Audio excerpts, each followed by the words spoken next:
Bonjour à tous. Nous nous retrouvons aujourd'hui pour ce nouvel agro-webinaire du mardi.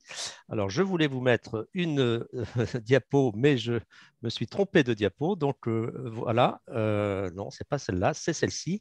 Et donc, aujourd'hui, nous nous retrouvons pour pouvoir, sur la thématique agriculture numérique. C'est le dernier webinaire de la saison sur la thématique agriculture numérique. Et aujourd'hui, on va vous parler de l'apport des Fab Labs dans le développement de l'agriculture numérique. Et donc, avant de laisser la parole à Noémie, qui est l'animatrice de cette session, je vous rappelle que vous avez deux possibilités d'interagir avec les intervenants et les animateurs. C'est d'une part le bouton discussion ou converser ou chat selon votre version de Zoom et cela vous permet à la fois de nous mettre des informations si vous le souhaitez ou de me faire part de vos éventuels soucis techniques. Mais vous n'utilisez pas ce bouton pour poser vos questions puisqu'il existe un bouton spécifique pour suivre mieux les questions qui est le bouton Q&R pour questions et réponses. Et ce bouton Q&R, si vous cliquez dessus, vous pouvez poser toutes vos questions. Et on vous conseille de poser vos questions au fil de l'eau, au fil des interventions. Et Noémie, à la fin des interventions, les organisera pour vous donner les réponses en direct. Voilà, donc Noémie, tu as la parole pour présenter à la fois le webinaire et les intervenants avant que David commence son intervention. Merci Philippe pour cette introduction. Donc, aujourd'hui, au cours de notre webinaire, on va parler des Fab Labs. Alors, le terme Fab Lab, ça vient de l'anglais, ça vient de la contraction de Fabrication Laboratory, donc laboratoire de fabrication en français dans le texte. Et les Fab Labs, ce sont des lieux qui sont ouverts au public, un public varié, et qui permettent de mettre à disposition finalement des différents utilisateurs des machines, des espaces, des compétences et des savoirs au service de l'innovation et de la conception de nouveaux outils. La caractéristique principale de ces Fab Labs, c'est leur ouverture, puisqu'ils s'adressent à des entrepreneurs, entrepreneuses, à des designers, aux étudiants et plus généralement à toute personne qui souhaite passer de la phase de concept au prototypage, puis à la mise au point, voire au déploiement de son innovation. Ces Fab Labs vont donc regrouper différents types de populations, différentes tranches d'âge et surtout différents métiers. Et ils vont constituer un espace de rencontre et de création collaborative qui va permettre de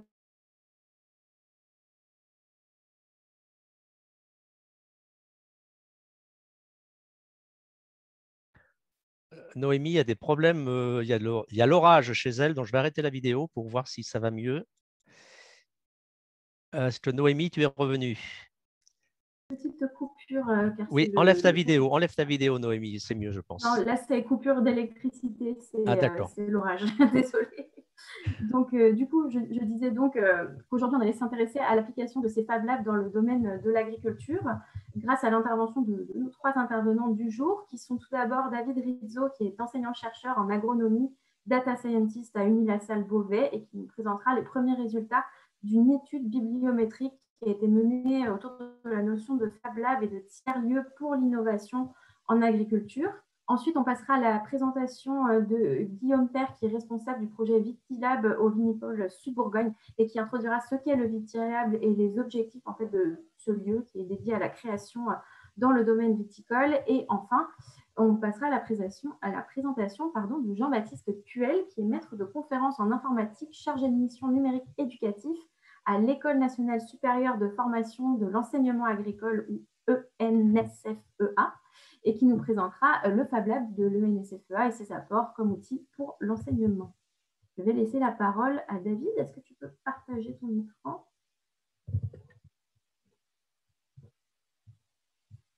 et ouvrir ton micro? Et mettre ton son.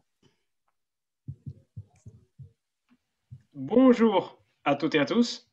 Test micro, si tout va bien, vous ne m'arrêtez pas. Je passe en modalité présentation. Et voilà, c'est parti pour 12 minutes dans lesquelles je vais du coup faire le point sur c'est qui était une analyse bibliométrique autour de cette notion de Fab Lab, parce que c'est une notion qui a ses racines historiques dans un domaine spécifique et qui a été au fil de l'eau un peu détournée et recoupée avec d'autres concepts.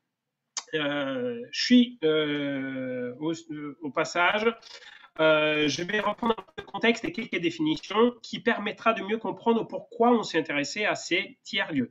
Je parle en tant que membre d'une unité de recherche qui s'appelle Interact, d'Unilassal, qui s'intéresse à l'innovation organisationnelle dont cette notion de tiers-lieu.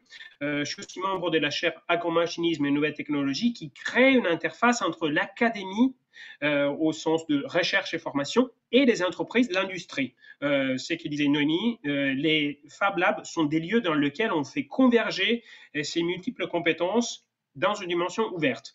Enfin, on s'appuie aussi sur ce qui est un Fab Lab inscrit dans le réseau mondial des Fab Labs, mais totalement dédié à l'agriculture, qui est AgriLab, un centre d'innovation ouverte qui est basé à Beauvais et qui est l'un des seuls à un niveau mondial à être totalement et de manière originale orienté à l'agriculture et agriculture de plein champ, parce qu'on est quand même dans le nord de la France.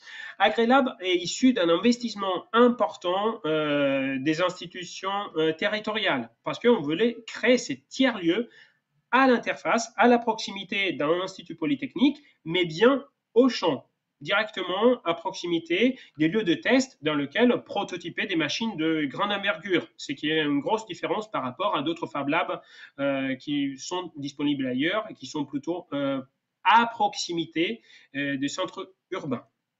La région Hauts-de-France, dans ce cas, veut se différencier pour ce tissu qu'il y a d'entreprises et d'industries de l'agromachinisme. Aux racines d'AgriLab, quelques mots, parce que je vais un peu reprendre et amener plus loin ce que disait Noémie. Aux racines d'AgriLab, on a le do-it-yourself. C'est le comportement par lequel, grâce aux vidéos, grâce aux outils du numérique, on commence à pouvoir partager des informations qui soient brutes ou semi-brutes concernant le matériel, les composantes et la manière de les assembler dans un processus de construction. Le Fab Lab en tant que tel est issu de l'MIT, le Massachusetts Institute of Technology. C'est le centre pour les octets et les atomes. On est à nouveau un lieu dans lequel on descend du numérique et on revient sur la réalité. En parallèle de cela, il y a aussi eu tout le mouvement de la Open Source Ecology qui voulait reconstruire un village dans un contexte un peu post-apocalyptique, d'apocalypse, dans lequel on s'est rendu compte qu'il fallait reconstruire aussi les outils et les équipements. C'est là, dans ces développements, a donné lieu aussi à inspirer l'atelier paysan, qui se caractérise pour une dimension fortement ancrée dans le faire. Et ils sont un peu plus éloignés de la dimension numérique. Du coup, on a tout le panel entre les outils du numérique et l'atelier, si je peux simplifier, ferraille. Entre deux, il y a ce réseau spécifique des Fab Labs. Or, pour mettre un peu d'ordre dans tout cela, j'ai commencé à travailler sur une analyse bibliométrique et j'expliquerai dans quelques instants de quoi il s'agit. Ce travail a été proposé initialement pour une conférence de l'International Farming System Association qui aurait dû avoir lieu en 2020 et qui est reporté en 2022. La pandémie est passée par là. C'est un travail qui a été conçu et préparé avec d'autres collègues, Anne Combo, Nathalie Struniger, Fatma Fourati-Jamoussi, Simon Ritz et Valérie Leroux, des collègues d'Unilassal et de l'unité Interact, que je remercie pour leur rapport sur le concept général. L'analyse bibliométrique. Là, je vais m'arrêter un instant sur les outils que j'ai mobilisés. La plateforme que j'ai utilisée s'appelle Cortext, et sous la direction de Marc Barbier, INRAE et Université Gustave Eiffel. C'est une plateforme qui met à disposition une série de scripts qui permet de tirer des connaissances synthétiques, un aperçu simple des termes clés, des thèmes structurants et d'autres informations complémentaires tels que le pays d'affiliation des auteurs d'un article. En particulier, j'ai travaillé sur une extraction des termes, c'est-à-dire on est allé chercher les racines des mots qui sont utilisés par les auteurs dans les titres, dans les résumés et dans les mots-clés par un traitement de langage naturel. C'est une fouille des données qui permet d'aller un peu plus loin dans les contenus, surtout quand on a des bases de données et des séries d'articles qui sont conséquentes. L'analyse a été conduite sur une base issue en 2019. Du coup, je vous ai dit, c'est un travail en cours, en devenir, sur les résultats préliminaires. Ça donnera déjà lieu avec Guillaume et Jean-Baptiste un peu à des échanges sur cette notion des tiers-lieux. Je me suis intéressé à 3 définitions, les Fab Labs, les Makerspace et les Living Labs. De plus, je me suis rendu compte qu'il y avait un certain chevauchement entre Makerspace et Fab Lab, et du coup, je suis allé vérifier. Finalement, les 3 bases, les 3 corpus sont assez distincts, avec un petit chevauchement entre Fab Lab et Makerspace. L'objectif de cette analyse est de dresser un panorama de ces 3 définitions, parce que je suis italien, vous l'entendez du petit accent, et je ne voyais pas la correspondance entre ce que je connaissais en tant qu'italien pour Fab Lab et ce que les Français appellent Fab Lab, parfois Living Lab, à l'étranger c'est Makerspace. C'était l'occasion de faire un petit point. Vous voyez la dimension de chaque corpus. Living Lab est le plus conséquent, et aussi en termes temporels. Ça couvre une trentaine d'années et c'est plus de 1400 articles qui ont été retrouvés dans la base Scopus. Scopus est une grosse base de données dans laquelle on retrouve les métadonnées de publications type articles, actes de conférence ou ouvrages et chapitres d'ouvrages. En termes d'articles, du coup, la répartition temporelle, vous l'avez sous les yeux. Living Lab est le terme plus générique et utilisé depuis plus longtemps. Je me suis arrêté à 2004 parce que les publications précédentes étaient vraiment très peu nombreuses. Et on voit l'émergence récente de Fab Lab, issue aussi de son historique. Makerspace est peut-être avec un petit chevauchement entre les deux, et c'est un terme qui peut faire un peu confusion avec Fab Lab, et sur ça, je renvoie à une publication de Rosa et al. J'ai mis la référence plus tard pour en savoir plus. Par pays, et là ça commence à devenir intéressante, je suis encore sur la description quantitative de ce corpus. La France est dans les premiers 10 pays qui a publié sur les Fab Labs, tandis que c'est l'Allemagne et l'Italie qui s'intéressent davantage au Living Lab dans ce corpus qui fait plus de 1400 articles sur les Living Lab. Les Makerspace sont plutôt associés à des publications des États-Unis. Living Lab, c'est quand même un terme assez transverse, mais on voit une forte association aussi avec le Royaume-Uni. Ça, c'est juste pour avoir un aperçu, je passe vite parce que c'est plus intéressant d'aller regarder un peu les combinaisons. Je vous disais, Rosa Ferretti et d'autres collègues du Joint Research Center de la Commission européenne ont fait un état de l'art sur le Maker Movement en Europe. Dans ce catalogue, ils ont retracé pays par pays les différents types de ces tiers-lieux. En particulier, je me suis arrêté sur Makerspace et Fab Lab, et on voit que les termes sont connotés d'un point de vue national. Et pourtant, il s'agit bien de tiers-lieux dans lesquels on peut prototyper d'une manière ouverte avec une communauté derrière, et c'est la communauté la dimension la plus importante dans ces tiers-lieux. Maintenant, je vais attaquer les résultats. Dans les résultats, vous avez 2 morceaux. Sur la gauche, la matrice de contingence, c'est-à-dire par pays d'affiliation des auteurs des articles, quels sont les termes les plus récurrents. Sur la droite, vous avez la co-occurrence de termes, c'est-à-dire les nuages de mots issus des titres, résumés et mots-clés, en association avec les pays d'affiliation des chercheurs. J'ai cerclé les clusters, les groupes dans lesquels la France est présente parmi les 3 pays les plus importants.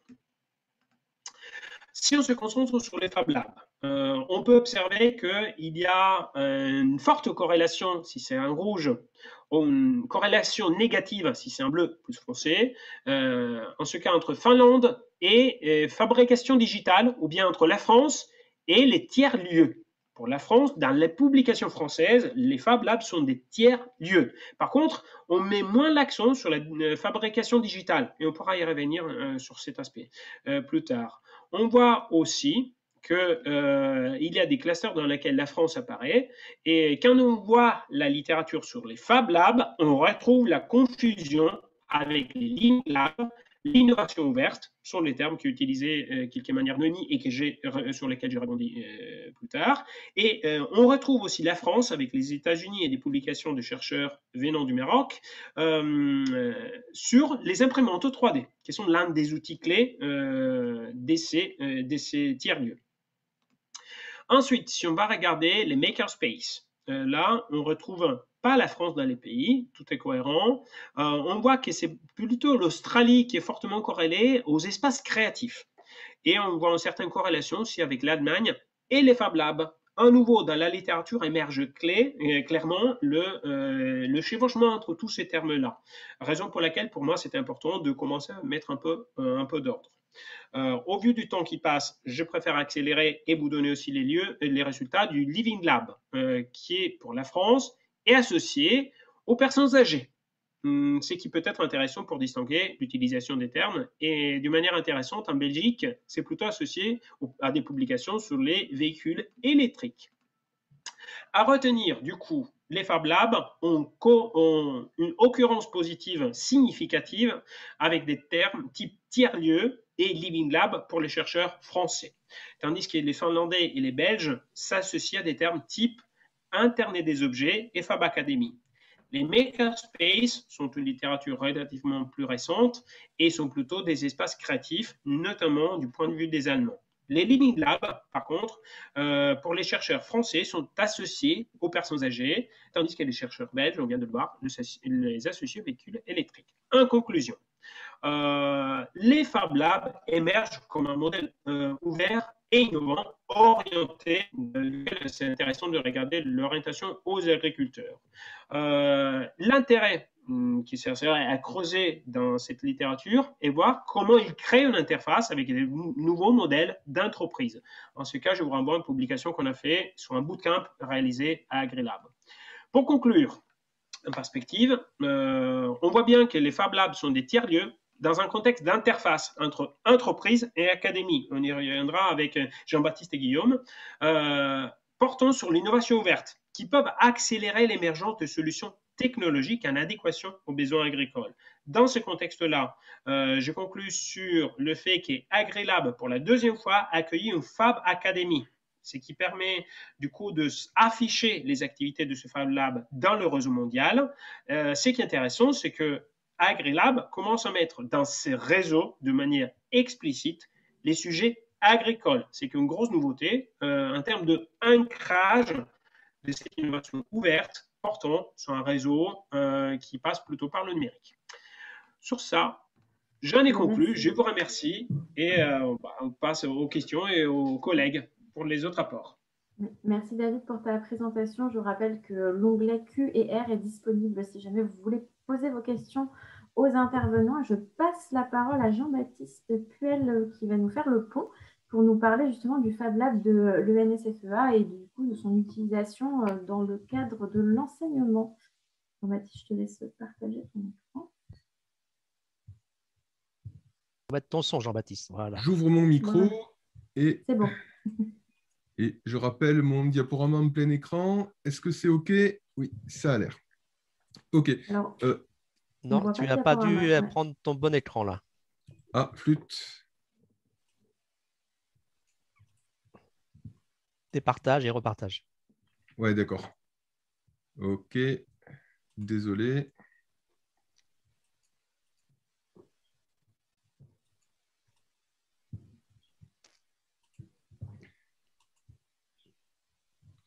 Partage.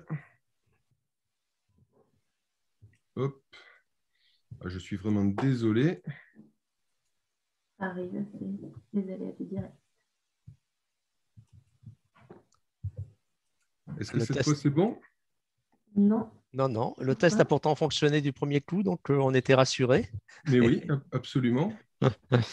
Là, ça y est, ça vient, Ah, c'est bon. Ah, C'est désolé, parfait. vraiment désolé. Donc, c'est parti. Nous allons donc parler de l'apport des Fab Labs dans le développement de l'agriculture numérique et avec un petit focus sur le cas particulier du Fab Lab de l'ENSFEA, qui, en réalité, est un makerspace. Grâce aux définitions que David nous a données récemment, on va pouvoir faire le lien sur cette terminologie. Donc, certes, à l'ENSFEA, on l'appelle un Fab Lab et il a ouvert ses portes en septembre 2018. Ce dispositif s'inscrit dans un ensemble plus large qui est le Learning Center de l'école, qui correspond aussi à cet ensemble de définitions de lieux de vie, de tiers-lieux, de lieux d'apprentissage et à la fois de lieux associatifs. L'esprit général de tous ces dispositifs, c'est en fait d'offrir des espaces utilisables dans le cadre des formations de l'établissement. Donc, il s'agit d'un labo de formation un petit peu comme les autres, comme un labo de sciences physiques, comme un atelier de machinisme ou d'agroéquipement, mais également aussi un espace qui soit exploitable sur le temps libre des étudiants, donc hors temps scolaire, qui joue donc le rôle d'un tiers-lieu, c'est-à-dire un espace dans lequel on espère que se produisent des activités qui amènent à faire de la socialisation, qui amènent aussi à des apprentissages différenciés de ceux qui se passent pendant le temps scolaire, et qui, pourquoi pas, peuvent donner lieu au prototypage ou à l'invention des nouveaux outils, des nouveaux produits que l'on verra émerger dans la décennie suivante. Donc le Fab Lab, il est à la croisée de ces différents chemins-là. Pour assurer les aspects pédagogiques, ben, c'est très facile dans une école. C'est une salle qui fait partie de nos locaux de formation. Et pour ce qui est de l'ouverture au grand public en dehors des heures de formation, on a fait appel au tissu associatif local, et donc en l'espèce au foyer rural d'Ozeville-Tolosane, à l'association des personnels de l'ENSFEA, mais également au lycée qui se trouve être sur notre campus, le lycée agricole d'Ozeville-Tolosane, pour lequel j'y reviendrai plus tard, mais un certain nombre de relations se sont tissées. Par ailleurs, des partenariats sont ouverts avec le réseau des Fab Labs, pour l'instant uniquement de la place toulousaine. On ne fait pas encore partie du réseau national des Fab Labs, mais je reviendrai sur ce point un peu plus tard. Toujours est-il que des liens assez étroits sont tissés avec le Fab Lab de l'Université Toulouse 3, Paul Sabatier, donc l'université scientifique voisine, et le Fab Lab municipal de la commune voisine qui est Ramonville-Sainte-Agne. Alors, quelles sont les activités qu'on pratique dans notre Fab Lab et quels sont les équipements dont on dispose pour cela? Je crois que l'équipement emblématique d'un Fab Lab, c'est l'imprimante 3D, et donc l'activité qui tourne autour de ça, évidemment, c'est dans un premier temps la modélisation 3D et dans un second temps l'impression, sachant que autant l'impression 3D est finalement une activité très rapidement abordable par des usagers un petit peu néophytes, autant en revanche, l'activité de modélisation nécessite une courbe d'apprentissage un peu plus ardue et un investissement en formation un peu plus grand. La deuxième machine emblématique des Fab Labs, je crois que c'est la découpe laser. Et alors là, pour le coup, il s'agit d'une machine lourde, aussi bien du point de vue physique que du point de vue financier. Un investissement un peu plus conséquent qu'une imprimante 3D, mais c'est une machine qui a un succès fou, parce que ça permet des réalisations véritablement extraordinaires, aussi bien en gravure qu'en découpe, de différents types de matériaux. On peut travailler le bois, différentes matières plastiques comme l'acrylique en général, qu'on appelle communément le plexi, mais également le carton, le papier. C'est par exemple l'outil de prédilection des étudiants en architecture pour réaliser des maquettes. Le champ des possibles est immense avec une découpeuse laser. Nous disposons également de tout un atelier électronique dans lequel on pratique l'électronique analogique à l'ancienne, mais évidemment l'électronique numérique beaucoup plus contemporaine, et en particulier la programmation de microcontrôleurs ou l'utilisation de nano-ordinateurs comme le Raspberry Pi qui est présent sur cette illustration et qui permettent de réaliser aujourd'hui par exemple, des objets connectés et des équipements apparentés à l'Internet of Things qui aujourd'hui est rentré dans les programmes scolaires, dans les programmes d'enseignement. Et enfin, une grande partie des équipements concerne l'outillage à main et l'outillage électroportatif, parce que beaucoup d'activités dans un Fab Lab peuvent également être low-tech. C'est-à-dire qu'on ne fait pas que de l'informatique, de l'Internet, des objets connectés, de la modélisation. On peut aussi travailler des matériaux tout à fait conventionnels, le bois, le métal, la pierre, etc. Et donc, il est tout à fait courant parmi les activités de travailler avec des lots de palettes recyclées pour leur donner une nouvelle vie et pour fabriquer de nouveaux objets. Cette idée de donner une nouvelle vie, c'est aussi un fil conducteur de l'aspect militant des Fab Labs, qui est de contribuer à notre manière au développement durable, en luttant contre l'obsolescence programmée, c'est-à-dire en réparant des équipements qui seraient en panne, ou bien en recyclant et réutilisant des matériaux de façon à fabriquer, réaliser, construire, imaginer, etc., en utilisant des matériaux qu'on ne va pas acheter à la grande surface de bricolage du coin, mais qu'on va peut-être trouver dans une benne de recyclage, tout simplement.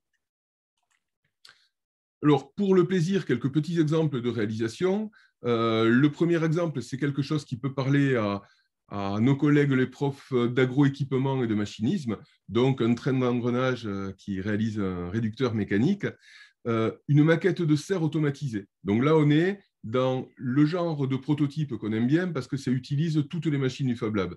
On a une structure bois qui est en découpe laser et des panneaux plexi, et à l'intérieur, on a toutes sortes de capteurs et un microcontrôleur Arduino qui commande la gestion de la température, la gestion de l'hygrométrie, en ouvrant les panneaux de la serre avec un moteur, en ouvrant un ventilateur pour évacuer la chaleur, en démarrant une petite résistance de grille-pain pour faire un petit coup de chauffage, etc., etc. On est dans l'esprit d'un automatisme de serre, mais à l'échelle d'une maquette. Pour le clin d'œil, les réalisations du mois d'avril dernier, lorsqu'on avait un confinement qui nous tenait à domicile, le Fab Lab a permis de réaliser quelques centaines de visières Covid pour l'environnement d'Oswil-Tolosane.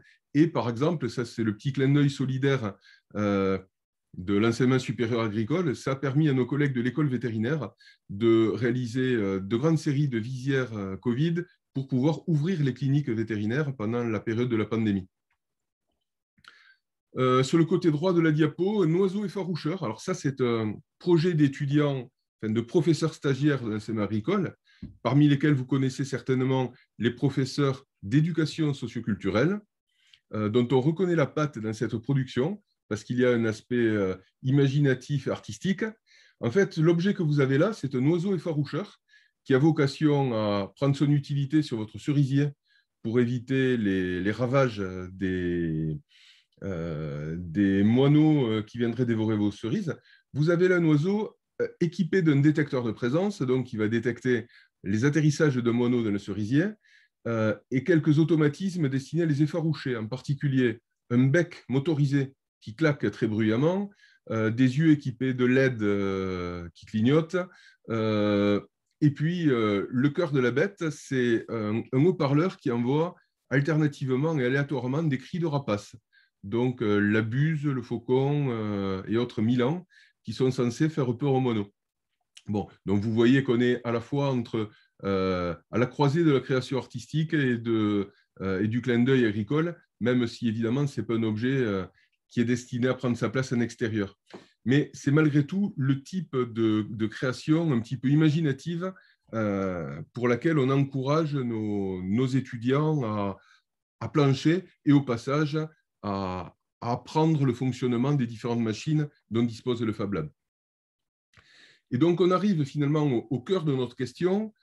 Si on s'intéresse à l'enseignement technique agricole, puisque notre école, l'ENSFEA, a pour vocation de former les enseignants, les profs de l'enseignement technique agricole, en quoi est-ce qu'un Fab Lab peut être un outil de formation pertinent pour les collègues enseignants, mais surtout pour les élèves de l'enseignement secondaire technique agricole? Eh bien, tout d'abord, il faut dire qu'un Fab Lab, c'est complètement dans l'esprit des formations de l'agriculture. C'est-à-dire qu'on y pratique éminemment la pédagogie de projet dans un cadre complètement interdisciplinaire.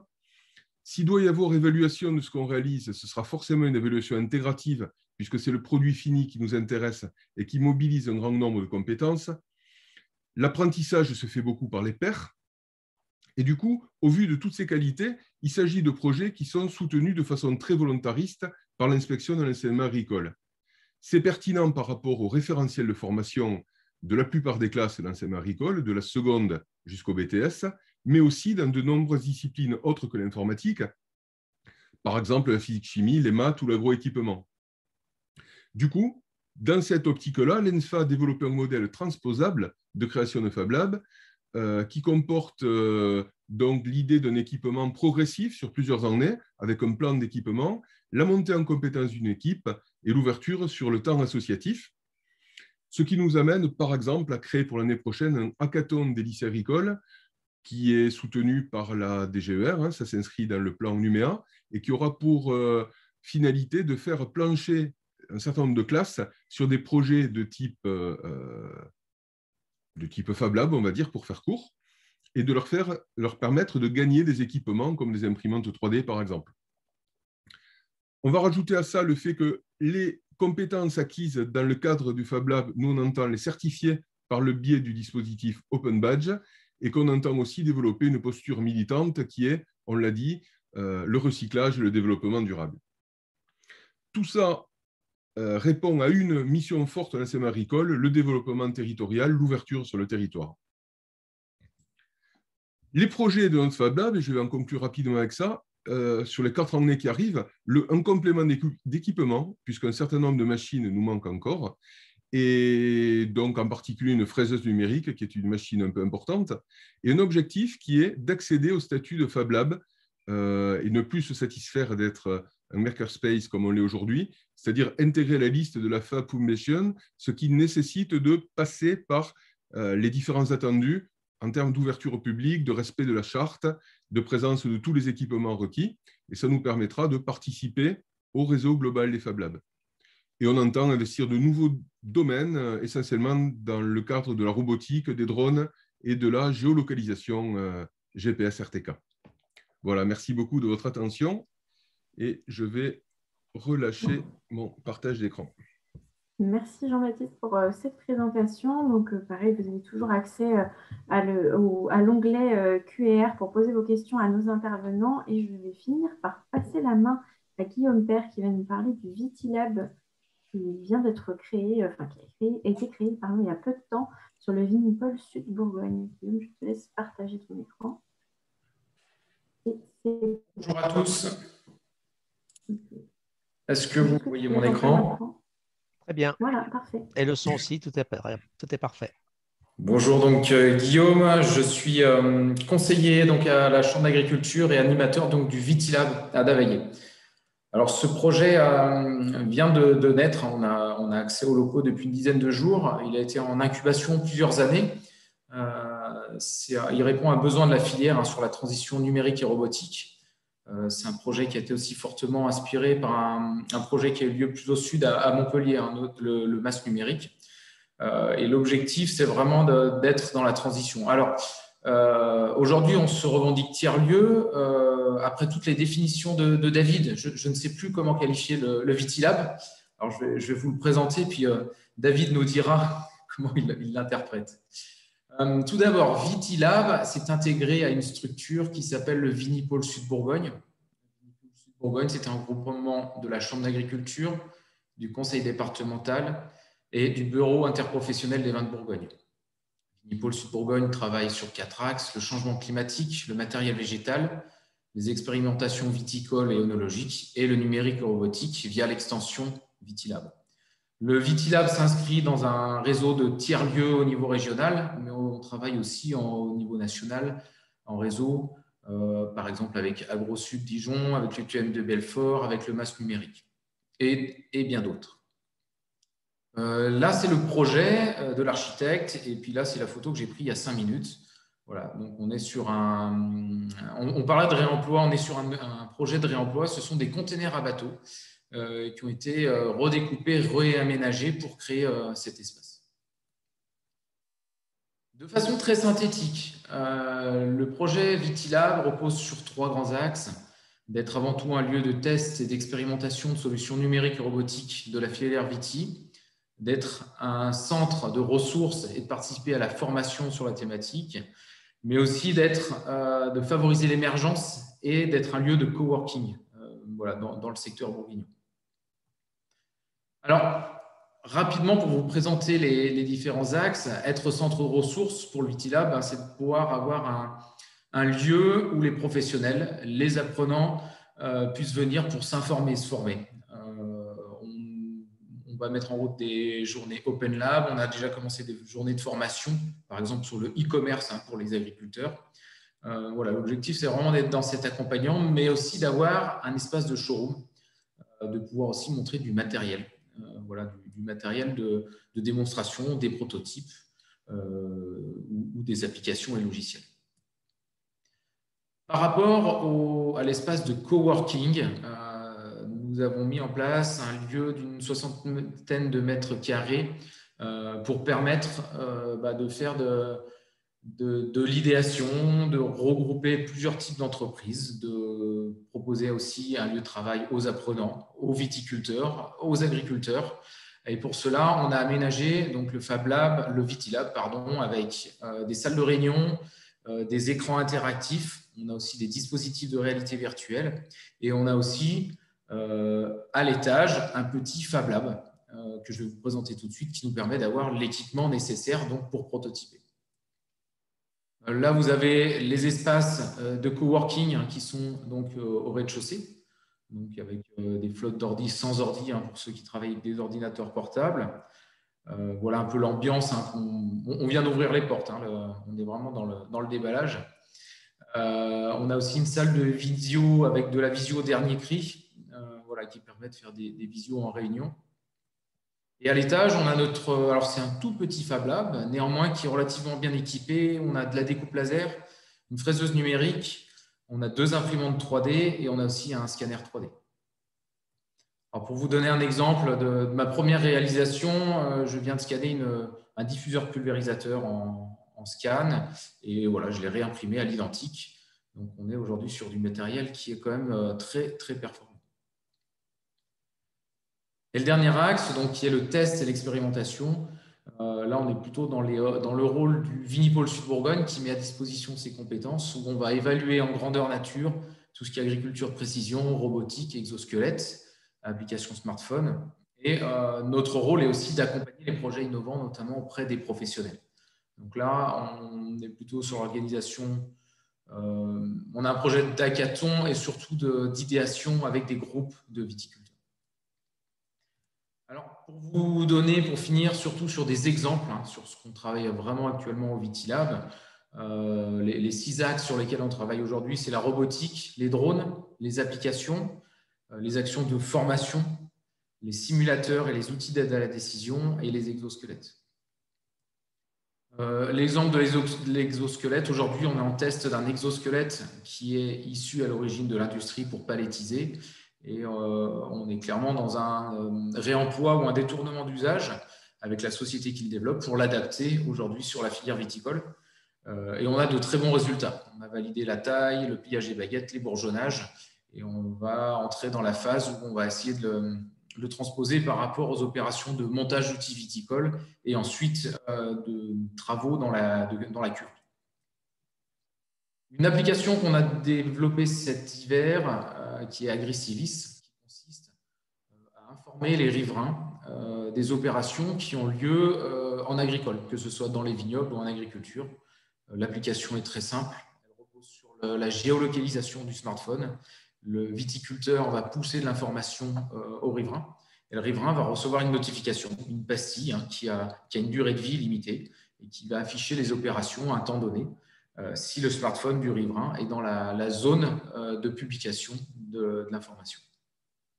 On a développé cet outil par rapport à la charte des EDNT riverains et notamment pour casser un peu les malentendus par rapport à une cohabitation sur certains secteurs qui peut être des fois un peu difficile, une cohabitation entre agriculteurs et riverains.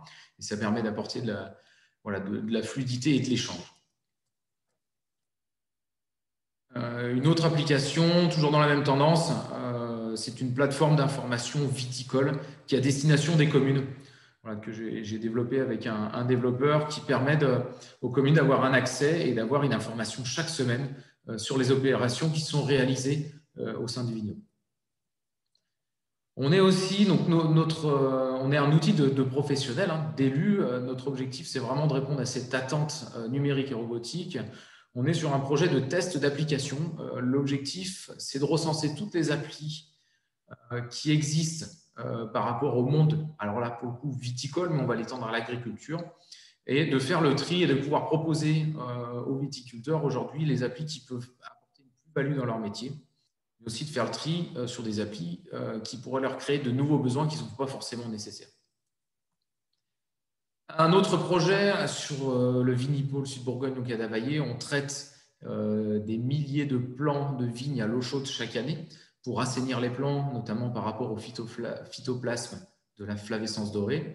Et on a modernisé notre machine, tout simplement, donc avec un Raspberry, et on a fait un développement complet, que ce soit donc en physique, en hardware ou en web, pour avoir un pilotage à distance ou sur place et pour sécuriser l'opérateur. Donc, on a un dispositif qui thermorégule notre machine, qui trace, qui permet de délivrer des attestations et d'avoir une surveillance constante. On est aussi sur la thématique des enjambeurs autonomes, des robots. Donc là, vous avez la photo, par exemple, de Nayo, du TED. On travaille aussi avec d'autres sociétés qui ont pour vocation soit d'avoir développé, soit de développer aussi des enjambeurs autonomes. Donc là, on fait des tests donc, sur les vignes de la Chambre d'agriculture. Nous avons la chance d'avoir presque 10 hectares à disposition, donc un terrain de jeu qui est aussi proposé dans le cadre du Fab Lab, du Vitilab, pour permettre de faire des tests grandeur nature sur ces enjambeurs autonomes. On est sur la thématique des drones, donc on travaille notamment avec Choix de Vision, Scanopy, Drone Plus et les autres. On a vocation à travailler avec toutes les marques. Les deux volets sont surtout de vulgariser, de travailler aussi sur la R&D, sur la reconnaissance d'images et sur la pulvérisation via les drones. On travaille aussi sur la thématique d'enjambeurs électriques. On va attaquer là, cette fin de saison pour pouvoir tester et évaluer la performance des nouveaux enjambeurs électriques qui arrivent aujourd'hui sur le marché. Et pour finir, on est sur des outils d'aide à la décision. Aujourd'hui, on développe en ligne un outil d'aide à la décision pour les récoltes de raisins. En raison du changement climatique, les récoltes sont de plus en plus compliquées à programmer. On peut avoir des canicules tardives et on peut altérer notamment la qualité et le rendement. Donc, l'objectif, c'est d'accompagner les vignerons avec un outil d'aide à la décision en ligne via lequel ils vont pouvoir renseigner plusieurs paramètres et affiner leur date de récolte. Voilà, on est aussi sur des simulateurs que je n'ai pas présentés, des simulateurs sur des projets nationaux de taille et ceci sur un simulateur. Alors celui-là qui est un peu plus à la marge, mais qui est intéressant de conduite équine. Voilà, pour apprendre à manipuler un cheval via un simulateur pour en gros défricher et permettre d'aller sur ce sujet-là. Voilà, je finis par ma dernière slide rapidement. Donc, c'est un projet qui est porté par le conseil départemental, le BIVB, la région, le PETR, le leader et le FEADER. Voilà, et aujourd'hui, on est en partenariat avec le Crédit Agricole, le Village Baïséa, Orange, l'Agrobiocampus de Davallé, l'Isara, Agronov et d'autres partenaires qui arrivent régulièrement.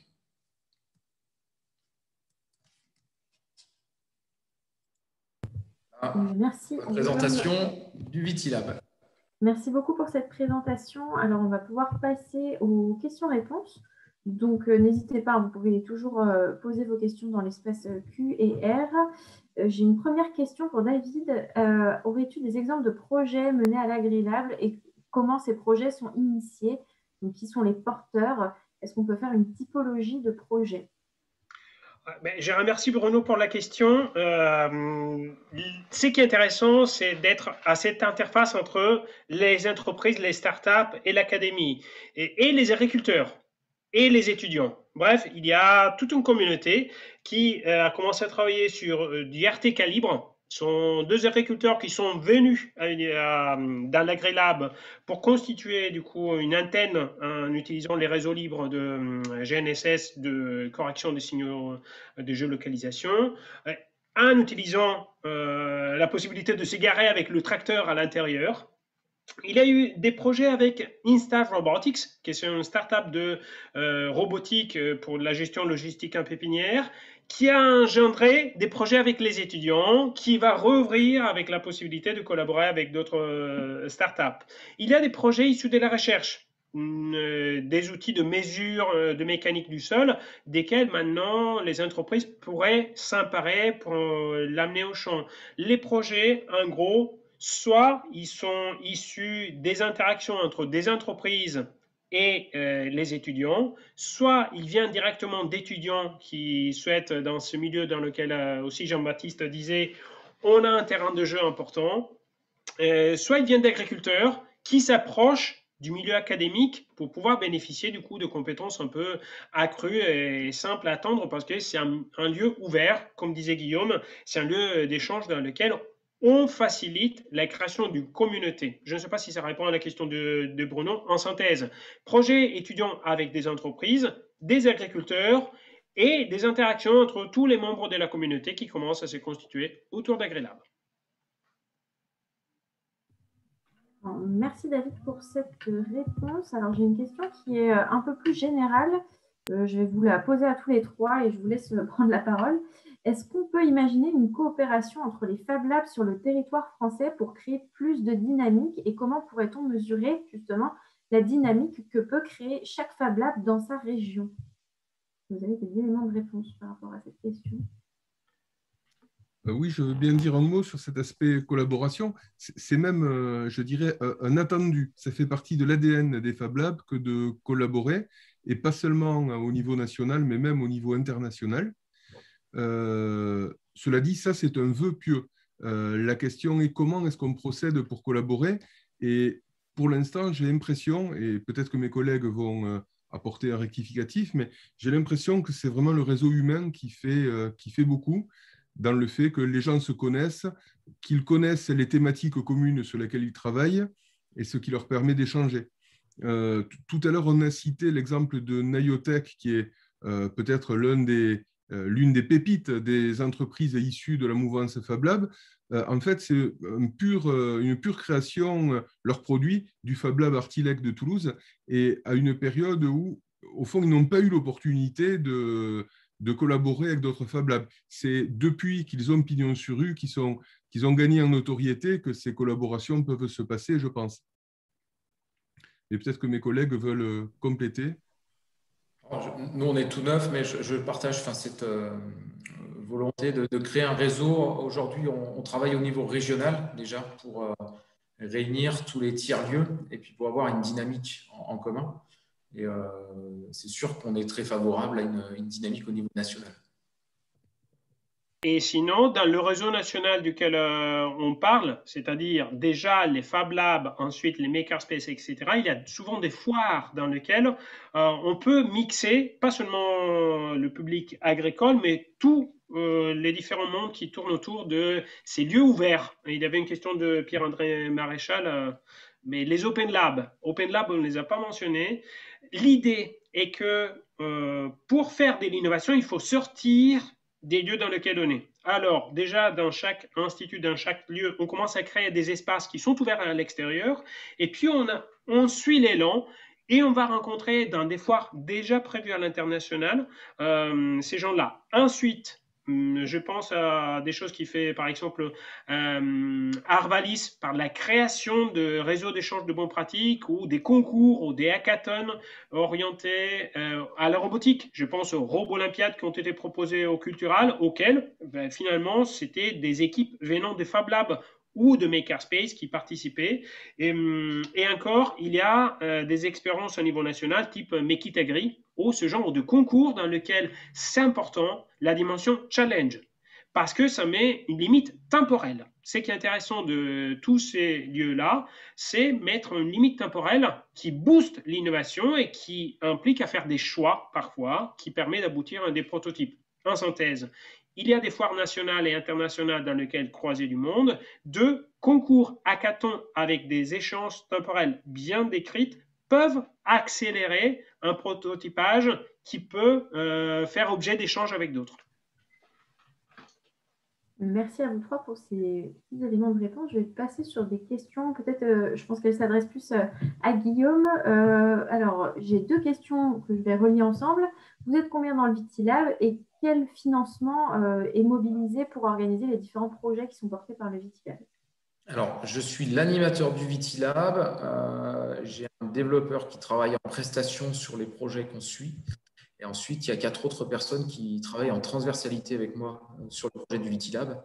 Ce sont des personnes qui sont sur les thématiques que vous avez vues au début, changement climatique, matériel végétal, expérimentation Viti et Eno, qui travaillent leurs thématiques, mais qui vont travailler en transversalité et investir du temps au sein du Vitilab dès que la thématique touche au numérique. L'exemple du dispositif de contrôle PhytoKiller sur la machine à eau chaude. Donc, j'ai travaillé avec ma collègue Christine Dubus qui m'a aidé à développer ce dispositif. Par rapport au financement, c'est un projet qui a été aidé par la région Bourgogne-Franche-Comté, notamment au niveau de l'infrastructure, qui a aussi accompagné par le conseil départemental par rapport au temps d'animation, qui a aussi été accompagné donc, par le PETR Mâconnais-Beaujolais et aussi par les fonds Leader, FEADER, voilà, qui nous permettent on va dire, de lancer ce projet. Mais ce n'est pas exclu non plus d'avoir des partenariats et des prestations avec d'autres types d'entreprises. Voilà, on est sur un fonctionnement flexible, notamment avec les financeurs que je vous ai présentés, mais on peut aussi fonctionner sur certains projets sur mesure avec d'autres types de partenaires. Alors, j'ai de nouveau une question un peu générale, je pense qu'elle s'adresse à vous trois. Alors, on parle des innovations qui sont créées sur les différents Fab Labs. Comment partagez-vous les brevets potentiels, la commercialisation, les royalties sur les innovations qui sont créées dans les Fab Labs? Est-ce que la création d'une société préliminaire à vos projets est par exemple nécessaire? J'ouvre la danse avec les collègues parce que travaillant avec des entreprises, on s'est déjà confronté à la notion de la propriété intellectuelle. Fondateur des Fab Labs, fondateur de ces espaces-là, c'est l'innovation ouverte. On protège et le modèle économique est à trouver dans les services ou dans l'optimisation des pratiques. Bref, Creative Commons pour ce qui est de la protection de la propriété intellectuelle, déjà dans tout ce qui est documentation obligatoire quand on est dans un Fab Lab. Tout doit être documenté. C'est la monnaie sonnante par laquelle on paye ces communautés. Ensuite, les brevets peuvent être réalisés, mais à l'aval, un accord toujours avec les parties prenantes. L'important, c'est le changement radical de modèle d'affaires. On ouvre et c'est par l'ouverture qu'on accélère l'innovation et c'est l'innovation qui porte le profit. Merci. Est-ce que Jean-Baptiste Guillaume, vous avez des compléments à apporter? Peut-être que la question ne s'est pas encore posée pour l'instant. Non, moi, je n'ai pas d'éléments concrets parce que ça ne s'est jamais posé pour nous pour l'instant. Concrètement, sur le Vitilab, il y a les créations qu'on a fait nous, notamment le dispositif de contrôle, l'application Aggressivis. Donc, Aggressivis est téléchargeable gratuitement, il n'y a aucun frais. Le dispositif de contrôle, c'est peut-être un dispositif qu'on va être amené à proposer à d'autres prestataires de machines à eau chaude.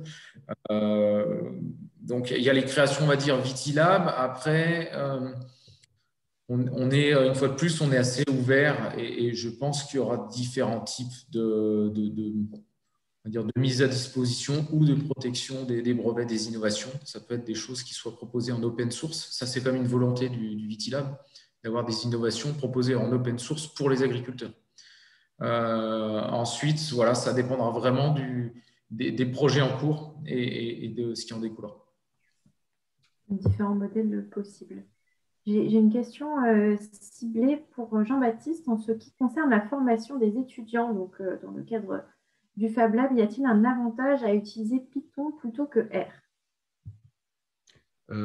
Oui, je pense. Python est un langage extrêmement polyvalent et il a surtout la qualité d'être retenu par l'Éducation nationale et le ministère de l'Agriculture. C'est le langage de formation des élèves dans le secondaire. Et par ailleurs, la polyvalence fait qu'on peut l'appliquer à toutes sortes de projets, y compris dans un Fab Lab. R, pour ce que j'en connais, je ne suis pas un spécialiste, mais c'est beaucoup plus un langage de data scientist et beaucoup plus adapté au traitement statistique et à des activités plus spécifiques. Mais je crois que c'est David qui pourra confirmer cet aspect-là. Dit data scientist pressant. Oui, c'est tout à fait ça. Python, un langage de programmation qui permet de gérer des actionneurs et des automatismes au sens large, même dans les analyses. Il ne faut pas l'exclure dans la data science. C'est un langage de programmation, tandis que R est un langage d'analyse. Ça sert à triturer des données et sortir des résultats et des graphiques. Il n'est pas fait pour la programmation. Ça sert en amont pour comprendre les besoins, mais ça ne sert pas dans le cadre direct du prototypage. Merci pour vos réponses. Alors, j'ai la dernière question du chat qui est la DRAF est-elle ou doit-elle forcément être intégrée au processus, je suppose, de création d'un Fab Lab? J'aurais envie de renverser la question. Pourquoi on devrait l'exclure? J'étends la perche à mes collègues. Les Fab Labs et ces genres d'espace sont ouverts par définition. Du coup, toute institution, d'autant plus, est carrément la bienvenue dans un cadre de plateforme horizontale ouverte. Si la question était qui est-ce qu'on peut faire participer au financement, donc c'est un autre aspect. La DRAF, évidemment, va concerner l'échelle régionale, mais il y a d'autres échelons qui peuvent contribuer au financement du projet, l'échelon national, l'échelon européen, etc. Dans le cas de mon établissement, ça a été au contraire du financement propre. On n'est pas obligé d'associer un partenaire financeur sur un démarrage de Fab Lab parce que ce n'est pas forcément un projet très très cher. On n'a pas parlé de cet aspect financier, mais pour fixer les idées, le Fab Lab de l'ENSFEA, c'est quelque chose comme 40 à 50 000 euros sur 4 ans. Donc quasiment la moitié dans la découpe laser. Sachant que par contre, les personnels étaient déjà payés, qu'on disposait déjà des locaux. Je ne parle que de l'équipement. Peut-être une question sur l'accueil des extérieurs dans les Fab Labs. Jean-Baptiste, tu parlais Oui. des associations locales, etc. Est-ce que du coup, ils ont un droit d'entrée avec une contribution au fonctionnement du Fab Lab, ou est-ce que c'est gratuit pour eux tout? Alors, on a fait le choix de la presque gratuité, c'est-à-dire une adhésion symbolique qui permet de financer l'achat des consommables uniquement, de l'ordre de 10 à 15 euros par an. On est dans le symbolique. La raison en est qu'on considère que c'est cette fameuse mission de l'enseignement agricole qui est le développement territorial et que de cette manière-là, on contribue au développement du territoire dans cette culture de la fabrication numérique. D'accord. Sinon, ça se paye en connaissance. Ce qui est important quand on rentre dans un Fab Lab, c'est comprendre qu'on va partager ce qu'on va faire. Les erreurs sont précieuses parce que ça permettra à d'autres de ne pas en faire. Et alors, on paye partout par la formalisation des connaissances. Oui. Et l'activité de bénévole, c'est-à-dire l'activité d'animateur, de tuteur, etc., qui finalement est mettre du temps à disposition de la communauté. Je reviens sur la question de la DRAF. De notre côté, avec le Vitilab, on travaille beaucoup avec la DRAF donc de Bourgogne-Franche-Comté et notamment aussi avec l'Agrobiocampus de Davaillé. Et la DRAF nous aide aussi à accompagner et à structurer certains sujets. Donc, on va dire que sur une entrée projet, on a une bonne synergie avec la DRAF. Bien, merci. Alors, il me semble qu'on a fait le tour des questions. Oui, on va être obligé de conclure, Noémie. Voilà. Donc, je te laisse une première conclusion et moi, j'annoncerai le dernier webinaire. Et ben, en tout cas, en guise de conclusion, je vous remercie déjà, vous trois intervenants, pour vos présentations aujourd'hui qui nous ont donné à la fois une bonne idée de ce qu'est un Fab Lab et des applications possibles dans le domaine agricole. Et j'invite bien entendu les participants, s'ils ont d'autres questions, à contacter nos intervenants par la suite, après ce webinaire. Merci. Et donc, nous sommes pour cette fois-ci le dernier webinaire de la saison sur la thématique agriculture numérique. Et la semaine prochaine, on parlera d'agroécologie et on parlera du service de pollinisation pour les exploitations agricoles.